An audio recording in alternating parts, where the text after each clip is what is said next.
Hi friends. உங்கள் வீட்டில் இருக்கவங்க கீரையே சாப்பிட மாட்டாங்களா? அப்போ இந்த முருங்கைக்கீரை சட்னியை ட்ரை பண்ணி பாருங்கள், சூப்பராக இருக்கும். எப்படி செய்கிறதுன்னு பார்க்கறதுக்கு முன்னாடி நம்ம அடுப்பு அகாடமி சேனலை சப்ஸ்கிரைப் பண்ணிக்கோங்க.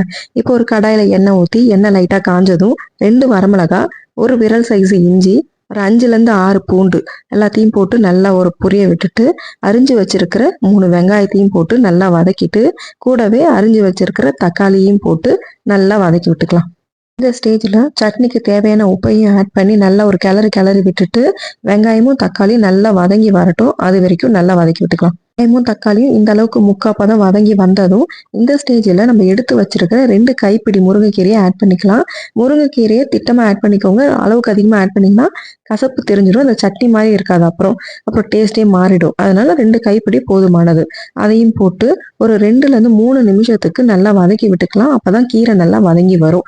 எல்லாம் நல்லா வதங்கினதும் நல்லா கம்ப்ளீட்டாக ஆற வச்சு அரைச்சி எடுத்துக்கோங்க. தாளிப்பு கரண்டியில் எண்ணெய் ஊற்றி கடுகு, சீரகம், கருவேப்பிலை போட்டு தாளித்து கொட்டினீங்க அப்படின்னா டேஸ்டியான முருங்கைக்கீரை சட்னி ரெடி. ட்ரை பண்ணி பாருங்கள். டேஸ்ட் எப்படி வந்ததுன்னு எனக்கு மறக்காமல் கமெண்ட் பண்ணுங்கள். வீட்டில் இருக்க எல்லாரும் இதை விரும்பி சாப்பிடுவாங்க. என்னோட வீடியோஸ் உங்களுக்கு பிடிச்சிருந்ததுன்னா லைக் பண்ணுங்கள், ஷேர் பண்ணுங்கள், சப்ஸ்கிரைப் பண்ணுங்கள். பாய்.